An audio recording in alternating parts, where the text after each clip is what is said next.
Que a paz de Cristo esteja com todo o irmão Paulo Machado. Queridos, eu estou numa viagem missionária em outra cidade aqui, mas não me descuidei da intercessão por todos que frequentam o canal Deixados para Trás, o canal Sobrevivendo na Tribulação. Não me descuidei também da palavra de Deus, e é ela que eu venho trazer aqui por causa de algo muito grave que tem acontecido aí. E é preciso que os seus olhos sejam abertos. Tome cuidado com que esses falsos profetas, essas falsas profetisas têm feito aí, e que isso não vai te levar para um lugar bom. Como é que essa palavra aqui que eu vou trazer, ela surgiu? Surgiu da necessidade de se falar a respeito de um levante, pode-se dizer assim, de doutrina do Antigo Testamento que estão impondo, e tem muitos engolindo isso como se fosse levar a salvação, e muito pelo contrário, vai te levar para o inferno. E posso, com certeza, sem medo de errar, te garantir isso. Veja bem, eu encontrei, e não foi só uma vez, encontrei várias vezes, mas hoje eu me deparei, aliás hoje é domingo, ontem eu me deparei com mais ainda coisas, tudo no mesmo tema, tratando a respeito do livro de Cantares de Salomão. E pessoas que se dizem de Deus, tá? Mulheres, eu encontrei, olha, pasmem, irmãos, eu encontrei mulheres, esposa de pastor, já pensou? Falando, imprimindo, querendo colocar na cabeça das pessoas o que eu vou falar agora, que talvez possa até te levar ao escândalo. Como é que eu analiso isso? Olha só, eles têm pego o livro de Cantares de Salomão para impor uma doutrina diabólica na vida matrimonial e sexual do casal. Queridos, primeira coisa que você tem que entender: Salomão escreveu o livro de Cantares numa fase da vida dele.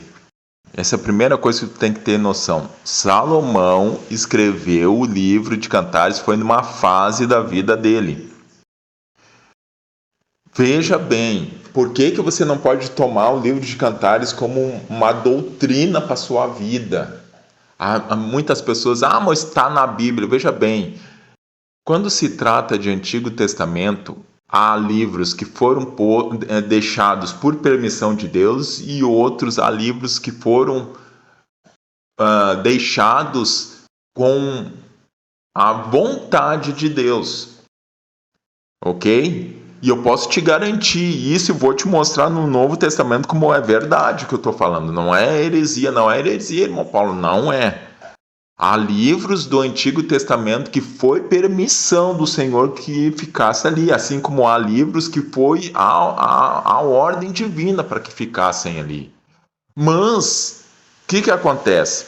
As pessoas pegam e não tomam um simples fato de que nós temos que olhar o Antigo Testamento, esperar que Deus revele a palavra e não tomar trechos isolados e aplicar isso como doutrina. Queridos, nós estamos na nova aliança. Então, o que acontece? As pessoas pegam o livro de Cantares, e aí agora que você vai começar a se escandalizar, e querem colocar, fazer interpretações do livro de Cantares para colocar doutrina na vida de um casal, principalmente na vida sexual. Primeiro, para que você saiba, Salomão não foi um bom rei, tá? Então tem que parar com essa mania de romantizar os reis do Antigo Testamento têm que perder essa, mas não é porque está ali no Antigo Testamento, não é porque está registrado ali que foi, não, mas é um homem santo, homem de Deus, queridos. Deixa eu dizer, você sabia que tem reis do Antigo Testamento que foram muito mais honrados e foram muito mais tementes a Deus do que Salomão? Posso citar, por exemplo, o rei Josias, né? O rei Ezequias, que foi o primeiro que conseguiu derrubar aqueles postes sagrados. Todos os reis antes dele vinham deixando sempre aqueles postes sagrados. Ele destruiu aqueles postes sagrados e voou mais ainda. Ele destruiu uma serpente de metal que Moisés havia levantado lá quando o povo, por desobediência, começou a ser mordido pelas serpentes, e Moisés construiu uma serpente de metal e todo mundo que olhava para aquela serpente era curado das mordidas, e eles vinham mantendo aquilo como um ídolo, e Ezequias mas esfarelou aquilo. Então eu estou citando isso, eu posso te garantir que Salomão não pode ser exemplo para a nossa vida só porque ele escreveu o livro de Provérbios, escreveu o livro de Cantares, escreveu o livro de Eclesiastes. Isso não pode ser motivo para tomar Salomão como um exemplo de vida. Pelo amor de Deus, eu não sei onde é que as pessoas querem chegar com isso. Salomão não foi um bom rei. A Bíblia fala que Salomão foi tão mau rei que no final da vida ele se entregou à idolatria de outros deuses e deixou como herança para Israel várias maldições e até mesmo para sua própria família. Irmão Paulo, então ele foi para o inferno? Não, ele não foi para o inferno, porque o livro de Eclesiastes capítulo 2 mostra o arrependimento dele. E alguns irmãos que foram em arrebatamento no céu viram ele lá. Ele se arrependeu no final da vida, mas ele deixou como um legado, deixou várias maldições para o povo de Israel. Foi a partir das atitudes dele que o reino foi dividido. Aí se você ler depois, quando o filho dele assume, você vai ver só a desgraça na vida da família de Salomão. Salomão foi tão mau rei que quando o filho se deslocou, eu não estou com a passagem aqui exatamente, mas o filho dele, alguns povos, algumas tribos se dirigiram até o filho pedindo para que ele aliviasse um pouco os tributos que Salomão tinha imposto sobre eles, e o filho foi ouvir os mais jovens lá e disse que não, meu dedo mínimo vai ser mais grosso que o meu braço do meu pai, e aí é onde houve a guerra e a divisão do reino. Salomão não foi um bom rei. Então, o que acontece? As pessoas pegam o livro de Cantares, pasmem, mulher de pastor falando, tomando doutrina do livro de Cantares. Por favor, meu Deus do céu. Só para você ter ideia, caso você não saiba, quando ele está falando da Sulamita, foi Salomão que escreveu o livro de Cantares, não foi a Sulamita, não foi ninguém, foi Salomão que escreveu uma fase da vida dele que ele estava passando. Só para você ter ideia, que a Sulamita era uma menina, era uma menininha. A Bíblia fala, ali no livro de Cantares, no capítulo 4, lá no versículo 5, que os seios dela eram como selos de um filhote de gazela, ou seja, era bem pequenininho, era uma menininha. E Salomão se encantou e fez todo aquele envolvimento com a menina. No capítulo 6, de Cantares, mostra que naquela altura do campeonato, Salomão já tinha 60 rainhas, 80 concubinas e uma incontável número de donzelas, àquela altura. Ou seja, eu vi alguns falando, porque a Sulamita foi a mulher mais amada por Salomão. Foi o que ele quis colocar no papel. Em momento nenhum a Bíblia fala que ela foi a mais amada por Salomão. Porque se fosse a mais amada, ele não teria terminado a vida com 700 princesas e 300 concubinas. Então, fico falando besteira aí, olha a besteira que falam. Me vai elas, utilizo o próprio, é, perdão, o próprio capítulo 6 lá no versículo 16, se eu não me engano, uso aquela passagem, interpreto de forma errada para dizer que é aprovado o sexo oral entre o casal. Meu Deus do céu! E pasme, esposa de pastor falando isso. Usou um texto isolado para colocar essa doutrina e aplicar dentro da igreja. Queridos, por favor, onde é que nós vamos chegar, Senhor Jesus? Irmãos, a menina, a Sulamita, era tão novinha, eu vou confirmar para ti.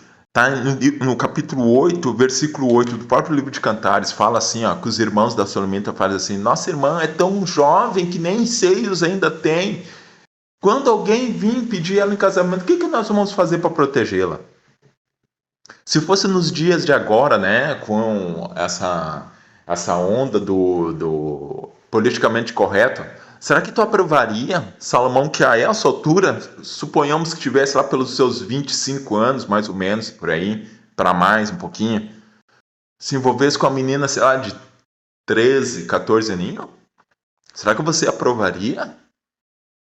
Fico pegando as coisas isoladas. Olha só, deixa eu trazer essa palavra aqui para você. 1 Coríntios capítulo 10, versículo 6, está escrito assim: e estas coisas foram-nos feitas em figura, para que não cobicemos as coisas más, como eles cobiçaram. Aqui o apóstolo Paulo está falando, descorrendo tudo o que se passou no Antigo Testamento, e ele termina essa discriminação do que aconteceu no Antigo Testamento, falando exatamente esse versículo aqui, ó.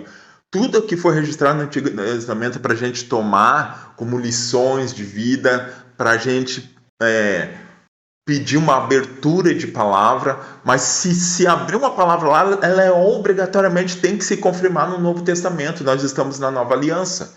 Aí agora, pelo menos na minha Bíblia, mostra que nós que estamos no Novo Testamento, nós temos que viver segundo o Evangelho de Jesus Cristo e segundo a doutrina dos apóstolos.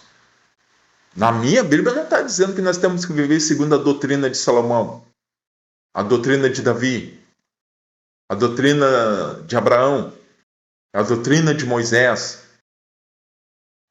Nós estamos vivendo, temos que viver segundo o Evangelho de Jesus Cristo e segundo a doutrina dos apóstolos.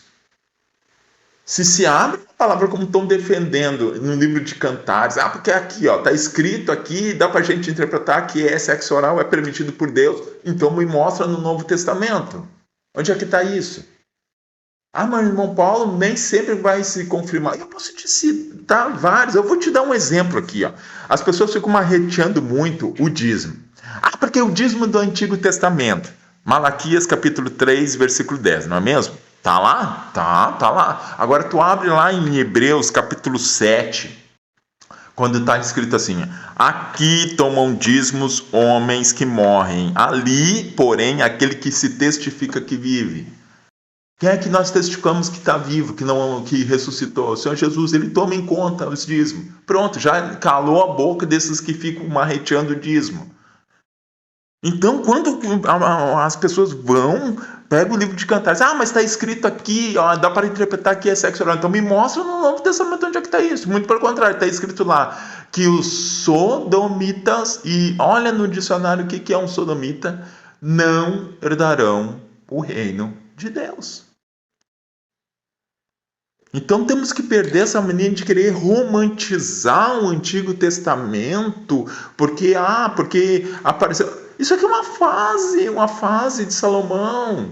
Se realmente fosse a mulher da vida dele, ele não teria conseguido mais princesas, mais rainhas. Ele terminou a vida com 700 rainhas, 300 concubinas. Olha só para te ter ideia, que as concubinas, né? E isso só quando nós chegarmos lá no céu, Deus vai nos responder por que ele permitiu concubinas, né? Mas as concubinas, elas eram principalmente destinadas para que os homens, né, pudessem aumentar sua prole, né?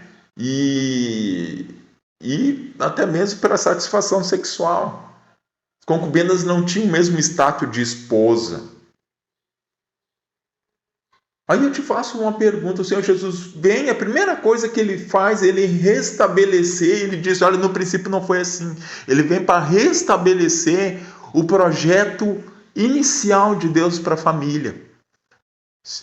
Deixará o homem pai e mãe, se unirá a sua esposa, os dois serão um só. O Senhor Jesus terminou com a farra, a partir dali ele terminou com a farra, que veio perdurando por anos e anos, ele terminou com essa farra que era, essa promiscuidade.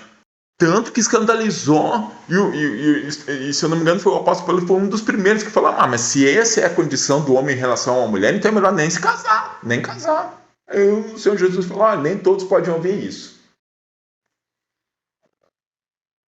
Então, querido, se você souber de alguém que está defendendo essa doutrina, mostre para ele o que o irmão Paulo está mostrando para você, que diz, olha, isso aí, essas pessoas não estão sendo usadas por Deus para isso. Longe disso. O livro de Cantares é para te ler ele, né? E tirar alguma lição, mas não uma doutrina para a tua vida. Se tu tirar uma doutrina do Antigo Testamento para a tua vida, tu tem que também praticar como está escrito lá, olho por olho, dente por dente, não é mesmo? E tantas outras coisas pesadas que vêm do Antigo Testamento. Então, que essa palavra que eu estou ministrando agora abra os olhos de vocês. Tome cuidado com esses falsos profetas, essas falsas profetisas que ficam dando risada. Olha, meu Deus do céu, eu não vou nem falar da onde é a igreja, mas vocês vão ver. Faz parte de uma dessas igrejas pretas aí, sabe? Que não se contiverem pintar só dentro de preto, agora pintaram por fora de preto. E aí tem outras denominações que estão fazendo a mesma coisa, isso. Dá uma olhada como é que é a vida das pessoas, o que eles pregam, para vocês verem o que é. A sã doutrina é o caminho para a santificação. Mas é o caminho para a salvação? Não, eu estou dizendo é o caminho para a santificação. Amém? Que Deus abençoe a todos em nome de Jesus.